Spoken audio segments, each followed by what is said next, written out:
हर मुसाफिर की अपनी है एक दौड़, ये सफ़र है या कोई अजनबी मोड़। गिरते हैं, संभलते हैं, चलते हैं फिर से, ख़त्म होती नहीं ज़िंदगी की ये होड़। नमस्कार दोस्तों, मैं फिर से एक बार आपके सामने हाजिर हूँ, आपका दोस्त और होस्ट रवि सेन, मुसाफिर मन से कैमरामैन राज के साथ। तो दोस्तों, आज हम आए हैं कनॉट प्लेस के एरिया में जंतर मंतर। जंतर मंतर ये जगह है जहाँ हम घूम सकते हैं। अभी अंदर जाके आपको दिखाएंगे कि जंतर मंतर में हमें क्या देखने को मिलेगा और इसके बारे में हमें क्या जानकारी मिल सकती है, वो हम आपके साथ शेयर करें। तो जैसे आप यहाँ पे आएंगे, अगर आप मेट्रो से आते हैं तो यहाँ का जो नियर बाई मेट्रो स्टेशन है वो है राजीव चौक, और नियर बाई में पालिका केंद्र भी कहते हैं इसको। तो राजीव चौक मेट्रो स्टेशन है और ये संसद मार्ग एरिया में पड़ता है। और अगर आप जानना चाहेंगे तो इधर जनपद एरिया भी है जो कि शॉपिंग के लिए बहुत फेमस है कनॉट प्लेस में। आप वो भी घूम सकते हैं, उसको भी आप एक्सप्लोर कर सकते हैं। आप जैसे यहाँ पे आएंगे, यहाँ पे आपको ये काउंटर अगर आप देखेंगे तो यहाँ से आपको जो है टिकट मिलेगा। आप ऑनलाइन अगर करके आना चाहे तो ऑनलाइन भी आप करके आ सकते हैं, और अगर आप यहाँ आएंगे तो ऑफलाइन आपको कुछ इस टाइप का टिकट आपको मिलेगा जो कि 25 रुपीज़ पर हेड आपको टिकट मिलेगा ये।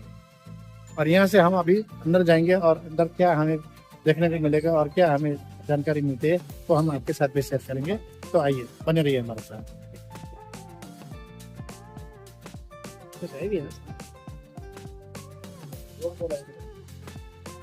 तो हमें पता लगा है ये जो जंतर मंतर जो बनाया है ये सवाई महाराज जय सिंह जी ने बनाया था।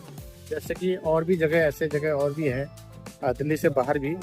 बेसिकली कहते हैं वो बहुत बड़े मैथमेटिकल हुआ करते थे, तो उन्होंने इसको बनाया है। और इसके ऐसे और भी मथुरा, जयपुर और भी वेरियस सिटियों में उन्होंने बनाया है। तो आगे चलते हैं आगे और हमें आगे जाके देख लेते हैं और क्या क्या हमें देखने को मिलता है।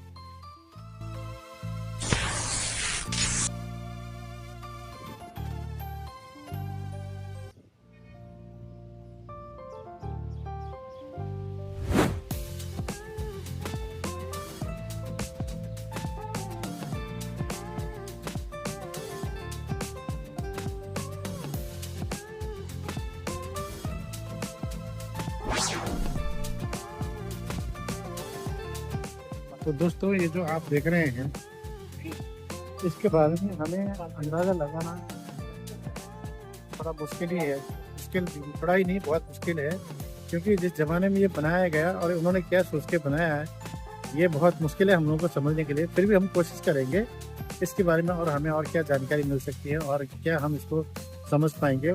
जो भी हम समझ सकते हैं इसको समझ पाएँ, आपके साथ शेयर करेंगे।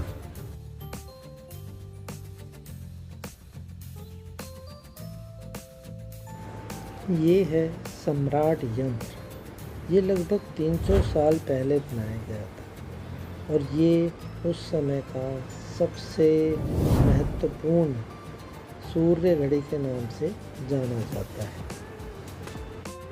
ये एक विशालकाय पत्थर ही नहीं, ये वो पैमाने हैं जो आकाश को हर पल को नापते हैं। इनकी परछाई सुबह से शाम तक धीरे धीरे चलती है और हर कदम के साथ 1 मिनट, 1 घंटा और 1 दिन लिखती है। इसके पास ही 2 यंत्र और हैं। एक है मिश्र यंत्र, दूसरा है राम यंत्र। इसका जो सेंटर पॉइंट है, जो सीढ़ियाँ ऊपर तक जा रही हैं, लगभग 70 फीट ऊंची है। दोनों तरफ की दीवारों को नोमेन कहते हैं। नोमेन यानी पृथ्वी के अक्ष के समांतर बनाया गया है, जिसका झुकाव दोनों का बराबर है। और ये है राम यंत्र। राम यंत्र इसका नाम इसलिए रखा है कि जिसने इसे बनाया है उसका नाम था रामचरण, इसलिए इसका नाम बना राम यंत्र। राम यंत्र की बनावट बिल्कुल ऐसी है कि ये 2 जगह बने हुए हैं बिल्कुल सेम, लेकिन दोनों के जो रूप है और इनका जो काम है वो बिल्कुल अलग अलग है। इनके बीच में एक बेलनाकार यंत्र है, खंबा है, जिसकी बाहरी दीवारें पूरी तरह से छिद्र में बनी हुई है। और जब सूरज की किरणें इसके अंदर आती हैं तो इन पे लिखे हुए जो रेखाएं खींची गई हैं, जो इन पे परछाई पड़ती है, उससे पता चलता है कि बिल्कुल सटीक टाइम। इसको इस तरह डिज़ाइन किया गया है कि ये 360 डिग्री के पैमाने पर बिल्कुल सटीक माप दे सके। सदियों पहले भी हमारे पूर्वजों के पास ब्रह्मांड को समझने के लिए कितने उन्नत और सटीक उपकरण थे।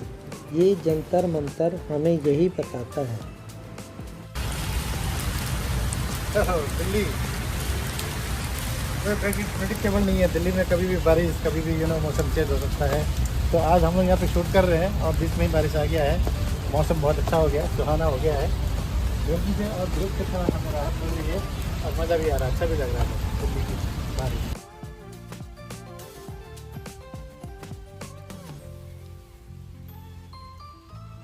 ये है मिश्र यंत्र। ये भी राम यंत्र की तरह ही बिल्कुल डिट्टो बनाया गया है, ताकि अगर कभी किसी कारणवश राम यंत्र में कोई त्रुटि हुई या गणना में कोई कमी आए तो इससे भी सेम हम गणना कर सकते हैं और वो त्रुटि को दूर किया जा सकता है।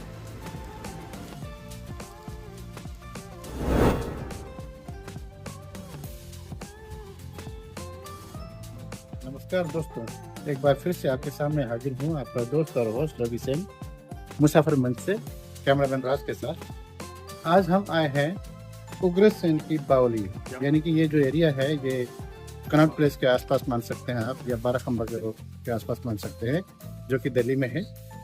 यहाँ से अगर आप नज़दीकी अगर मेट्रो स्टेशन बोलेंगे तो राजीव चौक है, जो कि समवेयर अराउंड 5 मिनट का रास्ता होगा यहाँ से आने जाने का। या अगर आप बस वगैरह से भी आते हैं तो कस्तूरबा गांधी का यहाँ पे बस स्टैंड है, आप वहाँ से भी आ सकते हैं। और अगर आप अपनी गाड़ी से, अगर अपनी व्हीकल से अगर आते हैं तो आपको यहाँ पे नज़दीक में ही एक पार्किंग मिलेगा। पार्किंग से आप जो है यहाँ पे 2 मिनट का पैदल रास्ता में आ सकते हैं।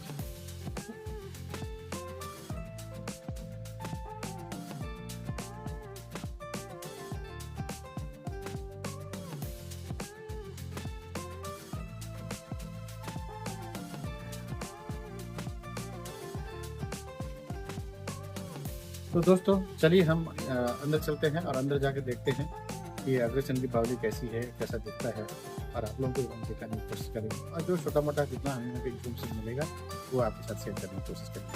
आइए।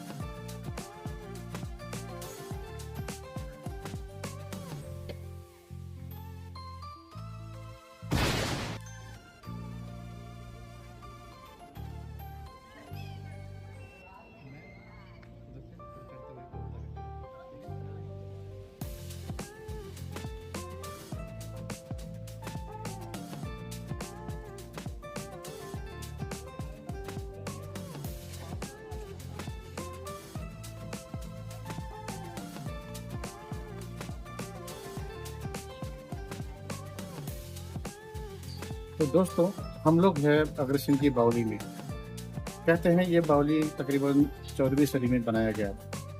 14वीं सदी पहले तो आज 2025 है, आप 600 से ज़्यादा साल हम इसमें मान सकते हैं। और कहते हैं इसको महिलाओं की नहाने का एक जगह बनाया गया था। इसको कहते हैं ऐसा हिस्ट्री में लिखा हुआ है। आप देखेंगे अंदर तो एक कुआं है, तो नीचे जाने नहीं देते हैं, लेकिन वहाँ पे कुआं है। इसको महिलाओं के लिए नहाने का जगह बनाया गया था। साइड में अगर आप देखेंगे दोनों साइड में बैठने के लिए या चेंज करने के लिए भी कुछ कुछ जगह आपको देखने को मिलेगा यहाँ पे। कहते हैं इस बावली में कुल मिला के तकरीबन 108 सीढ़ियाँ बनाई गई हैं।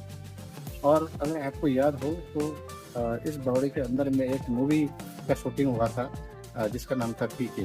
आमिर खान ने इसमें एक्ट किया था। आप देख सकते हैं, कभी अगर आप वो मूवी देखें तो आप उसको भी चेकआउट कर सकते हैं। और कहते हैं कि इस बावड़ी को कभी कभार लोगों ने एक ऐजा भूतिया भी माना है।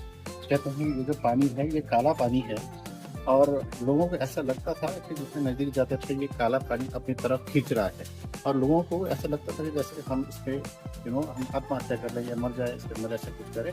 ये कुछ ऐसी हिस्ट्री में हमें मिलाई है। ऐसी ही कहानियों के साथ हम आपके साथ मिलते रहेंगे, कहानियाँ सुनाते रहेंगे, वीडियो बनाते रहेंगे। तो प्लीज़ लाइक कीजिए, शेयर कीजिए और सब्सक्राइब करना न भूलें। अगर आपको ये वीडियो अच्छी लगी तो धन्यवाद। Good bye.